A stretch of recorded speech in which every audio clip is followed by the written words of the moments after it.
Rejim Iran telah memasuki satu lagi fasa tekanan dan tanda yang paling kuat tentang perkara ini muncul serentak di dua front. Di satu pihak, tekanan ekonomi terhadap pengawal revolusi Iran semakin meningkat.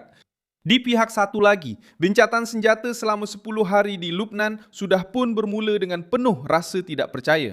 Kerana Hizbullah, sayap bersenjata utama yang berkait rapat dengan Tehran di rantau itu, telah menyatakan dengan jelas bahawa mereka tidak menerima gencatan senjata yang membenarkan kebebasan tindakan Israel di wilayah Lubnan.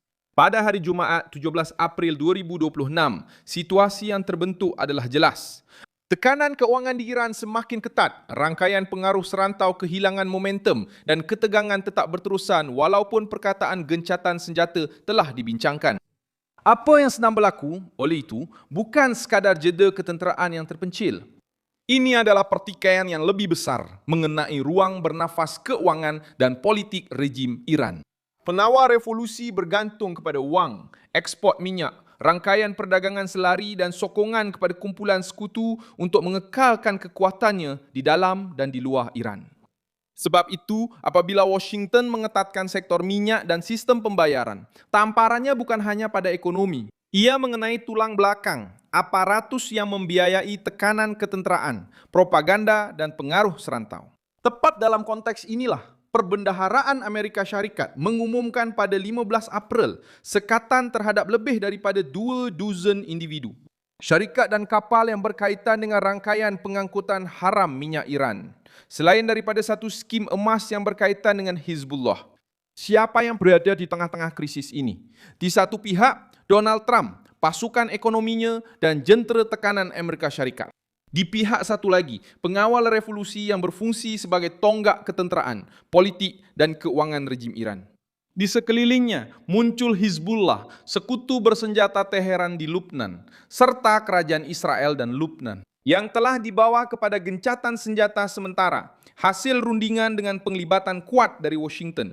Rumah Putih sendiri sudah menyatakan bahawa salah satu tujuan operasi itu adalah untuk menghalang rejim Iran daripada terus mempersenjatai, membiayai dan mengarahkan tentera pengganas di luar sempadannya.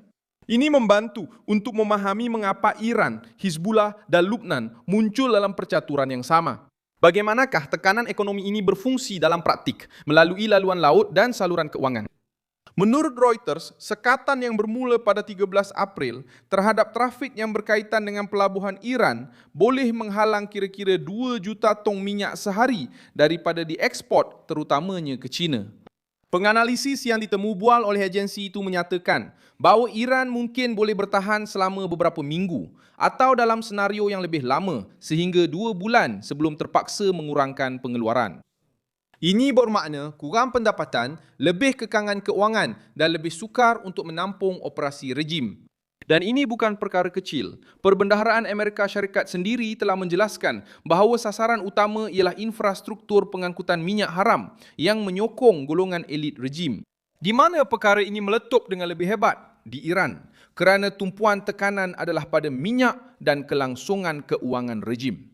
Di Selat Hormuz, kerana krisis pengangkutan tenaga telah menjadi isu utama dalam pertikaian ini. Dan di Lubnan, kerana Hizbullah telah menunjukkan bahawa gencatan senjata tidak bermaksud penyerahan atau keamanan yang kukuh.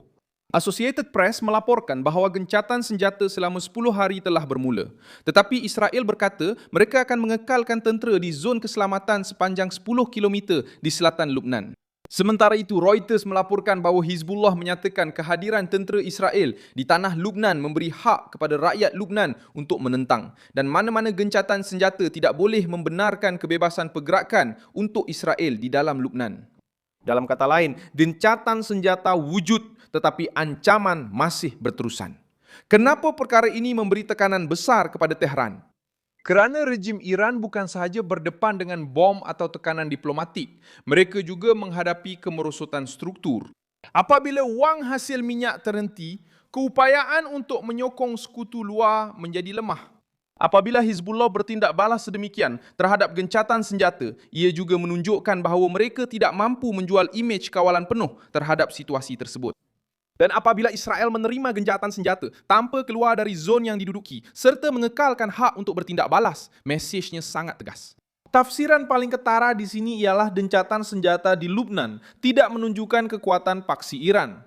Ia mendedahkan kelemahan, perpecahan, e perda de margem. Kejatuhan ekonomi pengawal revolusi tidak perlu berlaku sekaligus dalam satu pengumuman dramatik. Ia bermula dengan kesukaran dalam ekspor, tekanan keuangan, sekatan ke atas rangkaian sulit dan kesukaran untuk menyokong proksi serantau mereka sendiri.